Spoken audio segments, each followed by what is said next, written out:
Imagine it is a Tuesday morning. You wake up at 7:15, not because the alarm went off, but because you felt like it. You walk to the kitchen, make a cup of kopi, sit down, and check your phone. While you were sleeping, a dividend payment just landed in your brokerage account. It is not a massive number, but it is enough to cover your groceries for the week, your phone bill, and your MRT card for the month. You did not work for it. You did not trade a single hour for it. Your money did that. Quietly. Overnight. That is not a fantasy. That is a maths problem. And once you know your number, the exact amount you need invested to make that happen permanently, the entire way you think about work, about money, and about time shifts completely. Most Singaporeans are stuck in a cycle they never consciously agreed to. You earn, you spend, you pay CPF, you watch the leftover shrink by the time the rent clears, the groceries are done, and that grab food order you did not really need shows up on the statement.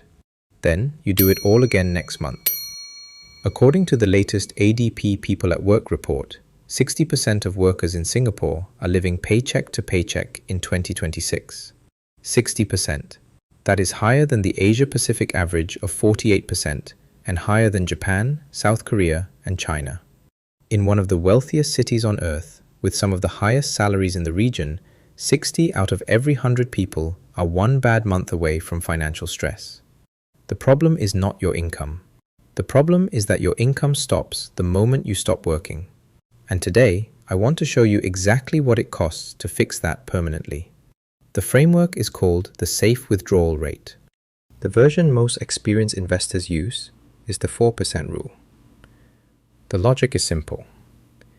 If you build a portfolio large enough that 4% of it equals your annual expenses, you can theoretically live off that portfolio indefinitely, because long-term market returns have historically outpaced that 4% withdrawal over any 30-year period. The formula is even simpler. Take the after-tax income you want to replace.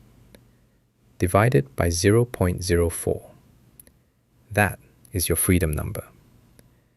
That is the size of the portfolio that, once reached, means your money is doing the work instead of you. Let me walk you through it by income level, so you can see exactly where you sit. The median gross salary in Singapore right now is around $69,300 a year, including employer CPF contributions. If we strip out CPF and tax, the actual cash that lands in the median earner's bank account is roughly $47,000 a year. To replace that with passive income at 4%, you need a portfolio of $1,175,000. That number sounds enormous if you have never thought about it before. But here is what most people miss entirely. You do not need to hit that number from zero, because part of your wealth is already being built for you inside your CPF every single month, whether you think about it or not. Let us move up the income ladder. If you earn $80,000 a year, your take-home cash after CPF and tax is around $61,000. Your freedom number is $1,525,000. At $100,000 a year, a salary earned by a growing share of Singaporean professionals in finance, technology, and the public sector, your take-home is approximately $77,000. And your freedom number is $1,925,000. At $150,000, take-home is around $118,000, and the number you are building toward is $2,950,000. Those numbers feel heavy, I know. Most people hear them and immediately switch off. They think it is impossible. They think it is for other people. But I want to show you two things that change the calculation completely, and neither of them requires you to earn more. The first thing is this: you are not replacing your salary. You are replacing your lifestyle. And those are not the same number. Think about what actually changes when you stop working. You no longer spend money commuting. You do not buy work clothes, pay for weekday lunches in the CBD, or spend money on convenience food because you're too exhausted to cook on a Wednesday night. You are not contributing to CPF anymore because you do not have employment income. And because investment income in Singapore, unlike most countries, is extraordinarily tax efficient, your tax bill drops significantly compared to what you pay on a salary. Dividends from Singapore-listed companies land in your account at 0% tax under the one-tier corporate system. Capital gains from selling your stocks or REITs, also 0%. Singapore has no capital gains tax, not reduced, not deferred, 0. So if you earn $100,000 a year now, but your actual annual lifestyle only costs $50,000 to $60,000, your real freedom number is not $1,925,000. It is $1,250,000 to $1,500,000. That is $400,000 to $700,000 less than you thought. At the savings rate of a disciplined mid-career Singaporean professional, that gap can be years of your working life. Real years, not abstract years on a spreadsheet. The second thing that changes the calculation is the thing almost no equivalent of this framework accounts for. Your CPF is already a portfolio. It is already working.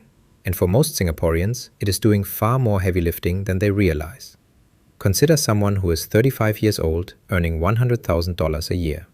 Every year, CPF contributions, both yours and your employer's, are going into your accounts and compounding at either 2.5% in your ordinary account or 4% in your special and MediSave accounts. That 4%, backed by the Singapore government, guaranteed, regardless of what global markets do, is earning you money right now. At the full retirement sum of $220,400 reached by age 55, those funds will grow to roughly $325,000 by 65 through compounding alone. Then CPF Life kicks in, a guaranteed payout of $1,780 every single month for the rest of your life. Not for 30 years, for life. Now run that back through the freedom number formula. $1,780 a month is $21,360 a year in passive income that CPF Life provides automatically, income you never need your private portfolio to generate. At a 4% withdrawal rate, that is equivalent to having an extra $534,000 already sitting in a portfolio working for you. Except it is better than that, because it is guaranteed, inflation adjusted, and it cannot go to zero in a market crash. So for that same person earning $100,000 a year, the real private portfolio they need to build is not $1,925,000. It is $1,391,000 after accounting for CPF Life at FRS. If they push CPF to the enhanced retirement sum of $440,800, that monthly payout rises to over $3,400, and the private portfolio they need to build drops even further. This is the structural advantage that most financial content aimed at Singaporeans completely ignores. Your freedom number has a government-backed component already embedded inside it, compounding quietly at 4% while you focus on building the private side. So how do you actually build that private side? 3 things. Do them consistently and in this order.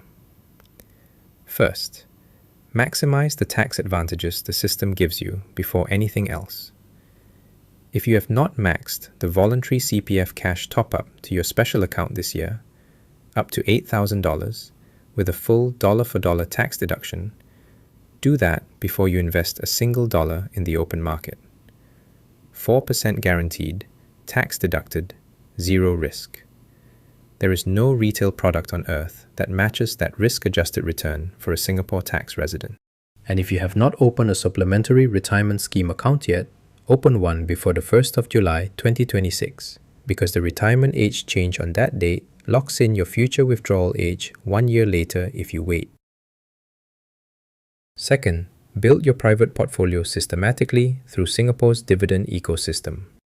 The Straits Times Index ETF from SPDR or NICO AM has delivered 5-year annualized total returns of between 9 and 11%. Singapore's 3 local banks, DBS, OCBC, UOB, are paying dividend yields of between 4 and 6% right now, and because of the one-tier tax system, every single dollar of that lands in your account tax-free. Singapore REITs, CapitaLand Ascendas, Mapletree Industrial, Fraser Centrepoint are paying between 6 and 7% yields, also zero tax. A simple portfolio of STI ETF plus a basket of s-REITs can generate a blended yield of 5 to 5.5% in 2026, which means you can use a 5% withdrawal rate instead of 4. That alone cuts your required portfolio size by 20%. Third, eliminate any high-interest consumer debt before you invest in anything. This is the rule nobody wants to hear, but the maths is absolute. A 25% credit card interest rate is a guaranteed negative return that no dividend yield can outrun. Clear it first. Here's the exercise I want you to do tonight. Open your last 3 months of bank statements. Add up everything you actually spent. Multiply by 4 to get your annual lifestyle cost. Divide by 0.04. Write that number down. Then open your CPF dashboard and check your special account and MediSave balance. Multiply that combined balance by 4%. That is the passive income CPF is already generating for you annually, right now, without you doing anything. The gap between those two numbers is what your private portfolio needs to close. That is your real target. And it is almost certainly smaller than you thought. The Singaporeans who escaped the paycheck to paycheck cycle are not the ones who earn the most.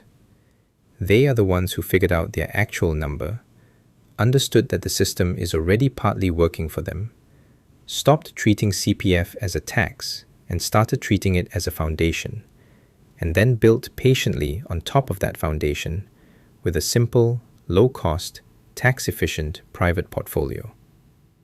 You do not need a finance degree. You do not need to pick winning stocks.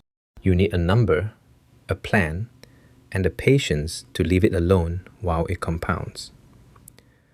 Do the exercise tonight. Know your number.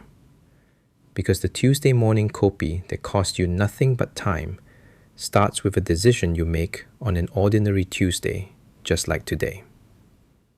If this video helped you think differently about your money, hit the like button and subscribe to the channel.